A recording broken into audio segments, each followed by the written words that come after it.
হাই friends, পুনৰবাৰ মই আপোনালোকক AS education learning platform YouTube চেনেলটোলৈ স্বাগতম জনাইছোঁ। এই ভিডিঅ'টোত অসম পুলিচৰ কিতাপৰ পৰা ইংলিছ গ্ৰামাৰ ডিটাৰমিনাৰ পাৰ্ট 2 আলোচনা কৰা হৈছে।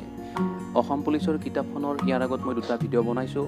আপোনালোকে ভিডিঅ'ৰ লিংক ডেছক্ৰিপশ্যনত পাই যাব, গতিকে আপোনালোকে আগৰ পাৰ্ট দুটা চাবলৈ ডেছক্ৰিপশ্যনটো চেক কৰিব। ফ্ৰেণ্ডছ, যদিও অসম পুলিচৰ কিতাপৰ আধাৰত এই ভিডিঅ'টো বনোৱা হৈছে, তথাপি সকলো ইণ্টাৰভিউৰ বাবে এই ইংৰাজী গ্ৰামাৰ ছেকশ্যনটো প্ৰয়োজনীয়। ভিডিঅ'টো আপোনালোকে শেষলৈ চাব আৰু চেনেলটো ছাবস্ক্ৰাইব কৰিব। আহকচোন আৰম্ভ কৰোঁ।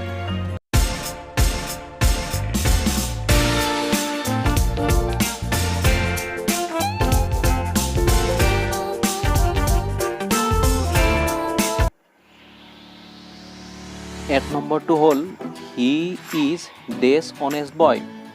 ইয়াত অপশ্যনকেইটা আছে A and D। এতিয়া ইয়াত শুদ্ধ উত্তৰটো হ'ব N2। ইয়াৰ কাৰণটো এয়ে যে অনেষ্ট শব্দটো যদিও ইয়াত H আছে, ইয়াৰ উচ্চাৰণটো আমি ভাৱেলৰ দৰে কৰিছোঁ। অনেষ্ট, অ'ৰ উচ্চাৰণটো আমি আগতে কৰিব লগা হৈছে। ইয়াত অনেষ্ট শব্দটোৰ ক্ষেত্ৰত Hৰ উচ্চাৰণটো নহয়, ইয়াৰ উচ্চাৰণটো ভাৱেলৰ দৰে হৈছে। আৰু আমি কথাটো জানো যে ভাৱেলৰ আগত সাধাৰণতে এন আৰ্টিকুলটো বহে। আৰ্টিকুল মানে ডিটাৰমিনাৰ্ছ। আৰু এইটো কথা মনত ৰাখিব আপোনালোকে যে আৰ্টিকুলটো কি? আৰ্টিকুল হ'ল ডিটাৰমিনাৰ্ছৰ এটা ভাগ, যে ইয়াত এন আৰ্টিকুলটো বা এন ডিটাৰমিনাৰ্ছটো ইয়াত বহিব, কাৰণ অনেষ্ট শব্দটোৰ ভাৱেলৰ দৰে উচ্চাৰণ হৈছে, এই গতিকে ইয়াত এন হ'ব। ইয়াৰ লগত মানে কি জড়িত বা এনেকুৱা ধৰণৰ মই কেইটামান শব্দ কৈছোঁ আৰু আপোনালোকক, যেনে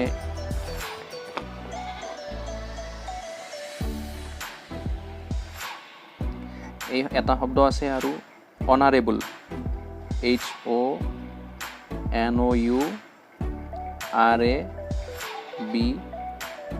অনাৰেবল।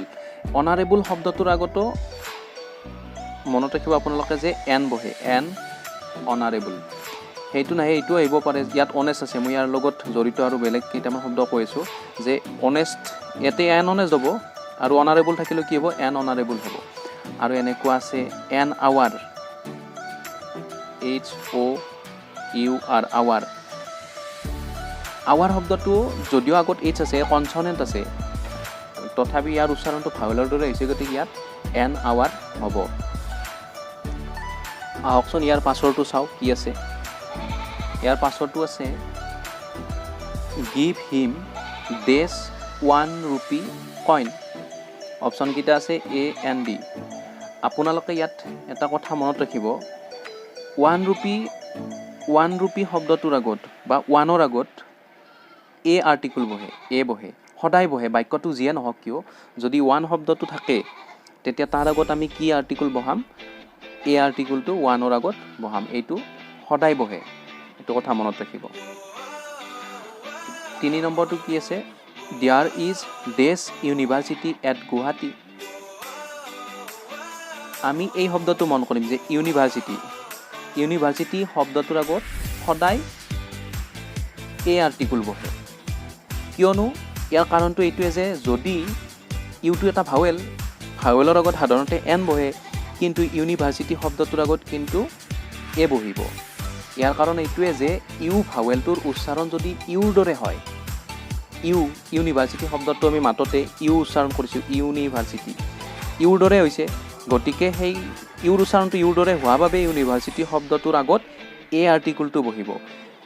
আৰু এনেকুৱা ধৰণৰ কেইটামান শব্দ আছে, আপোনালোকক মই লিখি দিছোঁ ইয়াতে, সেই শব্দকেইটা মনত ৰাখিব। এইকেইটা শব্দ হ'ল ইউনিক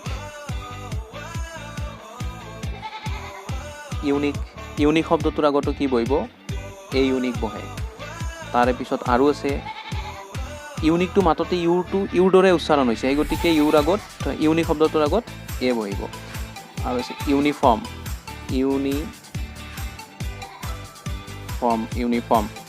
ইউনিফৰ্ম শব্দটোৰ আগতো A আৰ্টিকুল বহে। তাৰে পিছত ইউনিয়ন এটা আছে, ইউনিয়ন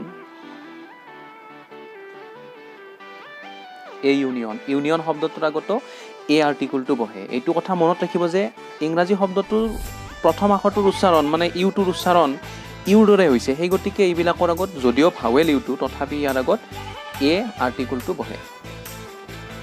ইয়াৰ পাছৰটো আছে there is dash inkpot on the desk. অপশ্যনকেইটা আছে এ এণ্ড ডি। ইয়াতে আপুনি এই ইংপট শব্দটো চাব, ইংপট শব্দটোৰ আগততো ভাৱেল আছে, গতিকে ইয়াত আমি এন আৰ্টিকুলটো বহাম। ইউৰ ক্ষেত্ৰতটোৱে বেলেগ আছিল যে ইউৰ উচ্চাৰণ যদি ইউৰ দৰে হয় তেতিয়া এ বহে, ইউটো ভাৱেল যদিও ইউৰ উচ্চাৰণ ইউৰ দৰে হ'লে এ বহে, কিন্তু এইটো আই ইংপট, ইয়াত এইটো ভাৱেল, গতিকে ইয়াত এন বহিব। সাধাৰণতে ভাৱেলবিলাকৰ আগত এন আৰ্টিকুলটো বহে। তাৰে পিছৰটো আছে Sri Lanka is dash island A N D. ইয়াত আইলেণ্ড শব্দটোৰ প্ৰথম আখৰটো ভাৱেল আছে, গতিকে ইয়াত এন বহিব, এনটো শুদ্ধ। 6 নম্বৰ the game came to dash end a N the. অপশ্যনকেইটা আছে, ইয়াত শুদ্ধ উত্তৰটো হ'ব এন, কাৰণ ইণ্ড শব্দটোৰ প্ৰথম আখৰটো ভাৱেল আছে, ই আছে। আৰু কিছুমানে যদি ভাৱেলকেইটা নাজানে, এইকেইটা মই ইয়াত লিখি দিছোঁ। ভাৱেলকেইটা হৈছে ভাৱেল 5টা, ইংৰাজীত ভাৱেল 5টা। এইকেইটা হৈছে এ ই আই অ' ইউ। সাধাৰণতে যিটো শব্দৰ আগত আমি এ এন ডি বহাব লাগে, এ এন ডি আৰ্টিকুলকেইটা বহাব লাগে, সেইকেইটা শব্দৰ আগত যদি এই আখৰকেইটা থাকে তেতিয়া এন বহে। কিন্তু ইউটোৰ ক্ষেত্ৰত কেতিয়াবা কি হয়, যদি ইউৰ উচ্চাৰণ ইউৰ দৰে, মই কৈছোঁ ইউনিভাৰ্চিটি, ইউনিক, ইউনিফৰ্ম, তেনেকুৱা শব্দবিলাকৰ ক্ষেত্ৰত ইউটো যদিও ভাৱেল তথাপি তাৰ আগত এটো বহে, যদিহে ইয়াৰ উচ্চাৰণটো ইউৰ দৰে হয়। কিন্তু আমব্ৰেলা শব্দটোৰ ক্ষেত্ৰত এন আমব্ৰেলা হয়, এন আমব্ৰেলা হয়, কাৰণ ইউটোৰ উচ্চাৰণ ইউৰ দৰে হোৱা নাই, এতিয়া আ হৈছে, আ আমব্ৰেলা, এই গতিকে এন আমব্ৰেলা হৈছে। কিন্তু ইউনিভাৰ্চিটি শব্দটোৰ আগত এ বহে, ইউনিক শব্দটোৰ আগত এ বহে, ইউনিফৰ্ম শব্দটোৰ আগত এ বহে। মই কি কৈছিলোঁ যে এইকেইটা আখৰ যদি শব্দটোৰ আগত থাকে তেতিয়া সাধাৰণতে কি হয়, এন বহে, এন। ইয়াত আইলেণ্ড শব্দটোৰ প্ৰথম আখৰটো আই, গতিকে এইটো ভাৱেল, গতিকে ইয়াৰ আগত এন বহিব। তাৰপিছত ইয়াতে ইণ্ড শব্দটো আছে, ইণ্ডৰ ইটো ভাৱেল, গতিকে ইয়াৰ আগত এন বহিব। 7 নম্বৰটো চাওঁ, he is dash honourable man. মই অনেষ্ট শব্দটো বুজাওঁতে কৈছিলোঁ যে অনাৰেবল শব্দটোৰ আগতো কি বহিব, এন বহিব। ইয়াত প্ৰথমতে কনচনেণ্ট আছে, ভাৱেল নাই প্ৰথম আখৰটো, তথাপি ইয়াৰ উচ্চাৰণটো ভাৱেলৰ দৰে হৈছে, অনাৰেবল, অ'ৰ পৰা আৰম্ভ হৈছে, অনাৰেবল, সেই গতিকে ইয়াৰ আগত কি বহিব, এন আৰ্টিকুলটো বহিব। 8 নম্বৰটো চাওঁ, I want dash historical at last. ইয়াত হিষ্টৰিকেল শব্দটোৰ উচ্চাৰণ এইচৰ এইচৰ দৰে হৈছে, হিষ্টৰিকেল, গতিকে এইটো কনচনেণ্ট, কনচনেণ্টৰ আগত সাধাৰণতে কি বহে,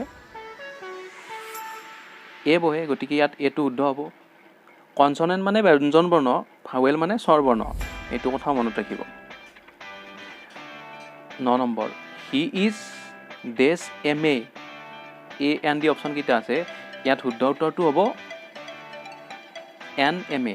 সাধাৰণতে এব্ৰিভিয়েশ্যন মানে সংক্ষিপ্ত ৰূপত যিবিলাক থাকে, যিবিলাক মানে কি বিষয়ৰ কথা কোৱা থাকে সংক্ষিপ্ত ৰূপত, সেইবিলাকৰ আগত, সেই সংক্ষিপ্ত শব্দবিলাকৰ আগত এন আৰ্টিকুলটো বহে। কিন্তু ইয়াৰো এটা কাৰণ আছে, সেই কাৰণটো মই আপোনালোকক কৈছোঁ যে এম এৰ আগত এন বহে। ইয়াৰ কাৰণটো এইটোৱে যে আমি এমটো উচ্চাৰণ কৰোঁতে কি হয়, আমি এম এনেকৈ উচ্চাৰণ কৰিব লাগে, এম এ, এই এটো ভাৱেল, গতিকে এমটো উচ্চাৰণ কৰোঁতে আমি ভাৱেল এটা উচ্চাৰণ কৰিছোঁ প্ৰথমতে যে এম, সেই গতিকে সেই এম এ শব্দটোৰ সংক্ষিপ্ত শব্দটোৰ আগত এন আৰ্টিকুলটো বহিব, এন এম এ। তাৰে পিছত মই যদি আপোনাক এম এল এ শব্দটোৰ কথা কওঁ, এম এল এ সংক্ষিপ্ত ৰূপটোৰ কথা কওঁ, এম এল এ, এইটোৰ আগতো কি বহিব, এইটোৰ আগতো এন আৰ্টিকুলটো বহিব, এন এম এল এ। আৰু যদি এ পিৰ কথা কওঁ, এ পি, এই এইটোতো ভাৱেলে হয়, গতিকে ইয়াৰ আগতো কি বহিব, এন বহিব, এন এ পি। ML ৰ আগতো N বহিব, এইটো আগত আছে। AP ৰ আগতো N বহিব। আৰু মই যদি কওঁ যে RCC বিল্ডিং বা RCC শব্দটো যদি লিখো RCC, R টো উচ্চাৰণ কৰোঁতে এই প্ৰথম R টো উচ্চাৰণ কৰোঁতে আমি R এনেকুৱা উচ্চাৰণ কৰিব লগা হৈছে। R মই দুটাই লিখিছোঁ, মানে উচ্চাৰণটো ভাৱেলৰ দৰে হৈছে, গতিকে R এনেকৈ উচ্চাৰণটো হৈছে। গতিকে ইয়াৰ আগতো কি বহিব? NRCC হ'ব, NRCC। এইবিলাক কথা মনত ৰাখিব যে সংক্ষিপ্ত ৰূপৰ যিটো প্ৰথম আখৰটো চাই ল'ব, সেইটো যদি উচ্চাৰণ কৰোঁতে ভাৱেল এটাৰ দৰে উচ্চাৰণ হৈছে, তেতিয়া তাৰ আগত N বহিব। তাৰে পিছত যদি এছিয়াছ কওঁ, এছিয়াছ, N এছিয়াছ হ'ব। তাৰে পিছত যদি কওঁ IPS, N IPS। তাৰে পিছত যদি আৰু এইটো কওঁ যে SSB, SSB শব্দটোৰ মানে কি সংক্ষিপ্ত শব্দটোৰ আগত কি বহিব? N বহিব।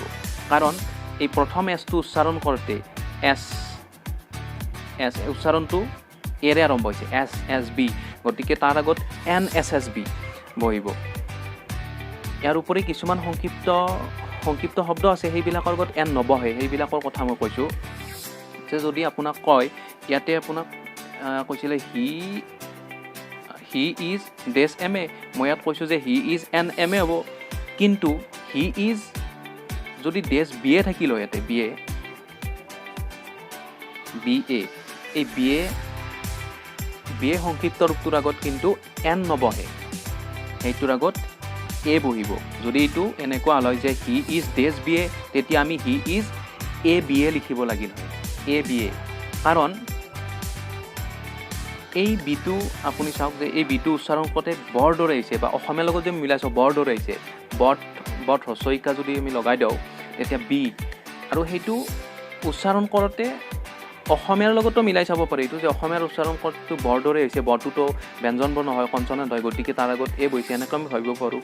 বা বিটো যদি চাওঁ, যে বিটো যদি আমি লিখিব লগা হয়, বি এনেকুৱা উচ্চাৰণ হয়, মানে এইটো কনচনেণ্টৰ উচ্চাৰণ হৈ আছে, গতিকে BA শব্দটোৰ আগত এ বহিব, এ আৰ্টিকলটো বহিব, কাৰণ ইয়াৰ উচ্চাৰণটো কনচনেণ্টৰ দৰে হৈছে।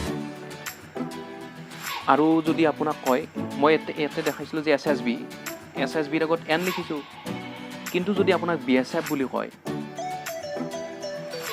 BSF শব্দটোৰ আগত এ বহিব, ABSF, কাৰণ বিটো কনচনেণ্টৰ দৰে উচ্চাৰণ হৈছে। কিন্তু SSBৰ এছটো যদিও কনচনেণ্ট, কিন্তু তাৰ উচ্চাৰণটো এৰে আৰম্ভ হৈছে, এছ এনেকৈ আৰম্ভ হৈছে। তাৰে পিছত যদি আপোনাক CISF বুলি কয়,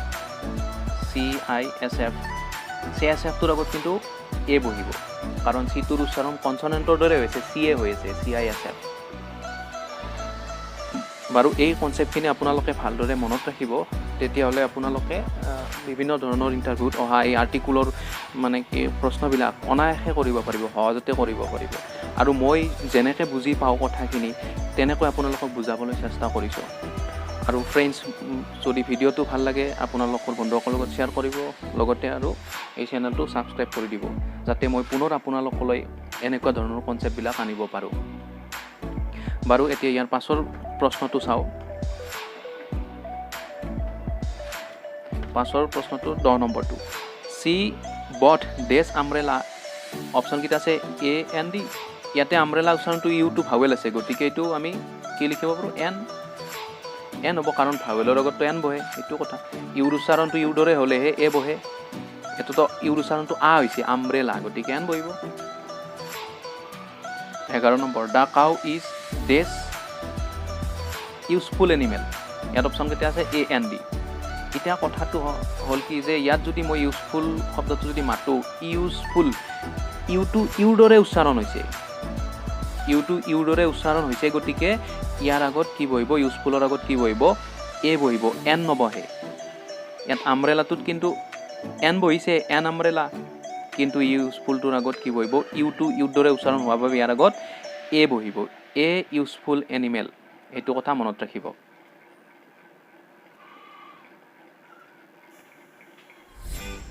ইয়াৰ পাছৰটো হৈছে 12 নম্বৰটো, কি আছে?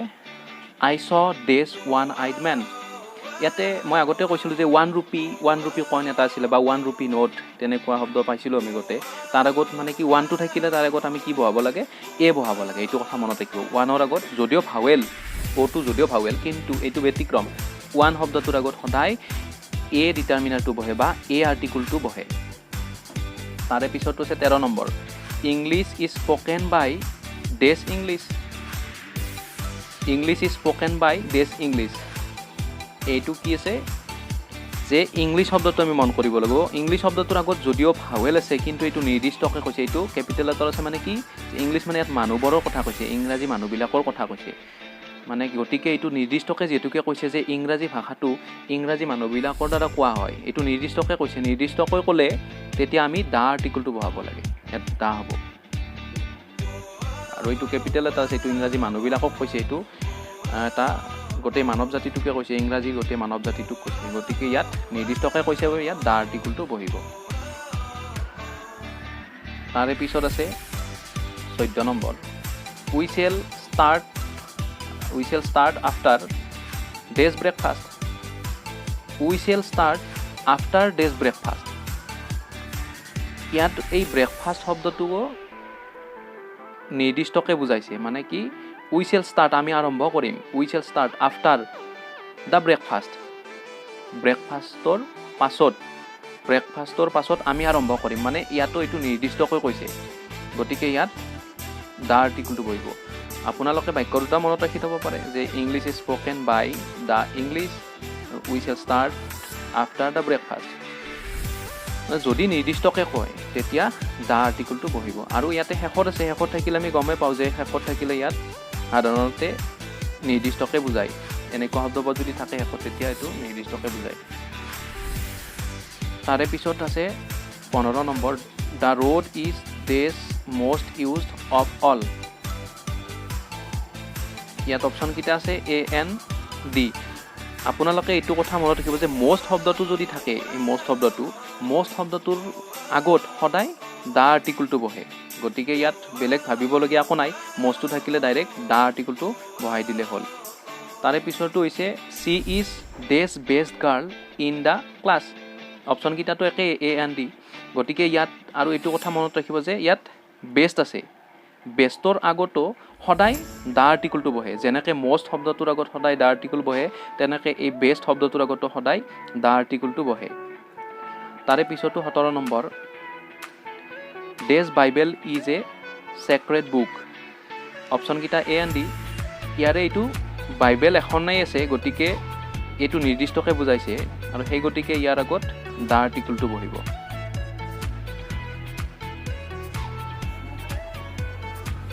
বাইবেলৰ আগত যেনেকৈ দা আৰ্টিকলটো বহিছে তেনেকৈ ধৰক ৰামায়ণ শব্দটোৰ আগতো কি বহিব দা আৰ্টিকলটো বহিব দা ৰামায়ণা বা মহাভাৰত কিতাপখনৰ আগতো মহাভাৰত এখন মহাকাব্য হয় কিতাপ নহয় আচলতে যে সেই মহাভাৰত মহাকাব্যখনৰ আগতো কি বহিব দা আৰ্টিকলটো বহিব তাৰে পিছৰটো আছে 18 number this is not dash book I want এই বাক্যটোত আমি মন কৰিবলগীয়া শব্দটো মানে কি মন কৰিবলগীয়া কথাখিনি হৈছে এইখিনি আই ৱান্ট আপোনালোকে এইটো কথা চাব যদি এটা বাক্যৰ শেষত নতুনকৈ এটা আৰু বাক্য এটা আৰম্ভ হয় ছাবজেক্টেৰে মানে ছাবজেক্টকেইটা মানে যিটো ছাবজেক্ট আছে আই উই ইউ হি চি ইট দে বা বিভিন্ন ধৰণৰ নাউনবিলাক এইবিলাক সাধাৰণতে ছাবজেক্ট হয় গতিকে ইয়াত এটা আৰু ছাবজেক্ট আছে আই ছাবজেক্টটো আছে আৰু আইটোৰে আৰু নতুনকৈ এটা বাক্য আৰম্ভ হৈছে আই ৱান্ট যদি এনেকুৱা ধৰণৰ কিবা থাকে আই নাথাকিব পাৰে হি চি থাকিলেও